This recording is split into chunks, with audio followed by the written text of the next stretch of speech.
Hillary Clinton on Monday said the U.S. needs to be prepared for President Trump not to go quietly if he loses the fall election.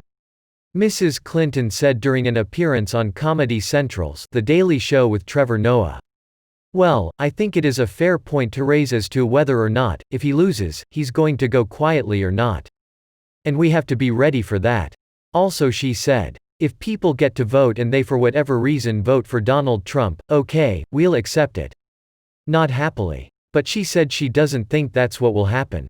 She said, "I think the more people who can actually get to the polls whether by mail or in person and get their votes counted, then we are going to have the kind of election we should have, and then it'll be a win both in the popular vote and in the Electoral College."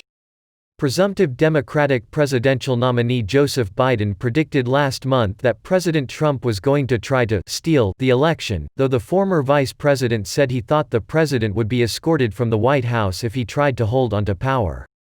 The Trump campaign dismissed the prospect that President Trump wouldn't accept the election results and said Biden was trying to undermine confidence in the election.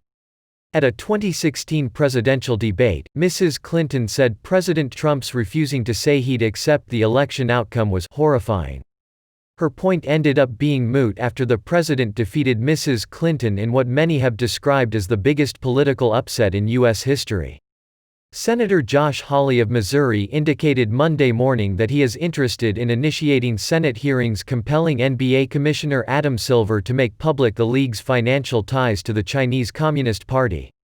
Subpoenaing Silver could help flesh out the extent to which the NBA is tied to Beijing, the Republican told radio host Hugh Hewitt. "Well, that's a great idea," that's what Hawley said before reiterating his desire for Silver to explain why the NBA won't allow players to wear messages on their uniforms condemning China's human rights violations. He said, "It's not like the players can put whatever they want on the back of the jersey. NBA corporate has approved a handful. And, predictably, they have nothing to say about anything related to China." Hawley is a member of the Senate Judiciary Committee, which is under the direction of Republican Senator Lindsey Graham of South Carolina. Hawley said, "So, I just asked, why aren't there other slogans on the jerseys? And, why don't you tell us about your relationship with China? So, I think that getting these answers is absolutely crucial, and I'm open to just about any avenue to get them."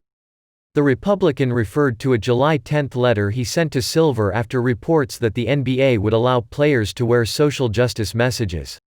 ESPN NBA reporter Adrian Wojnarowski responded harshly to Hawley after the senator shared his letter to Silver with various reporters, including some working at ESPN. Wojnarowski responded in an email to Hawley's press office, "FU," according to a screenshot posted to the senator's Twitter feed on July 10.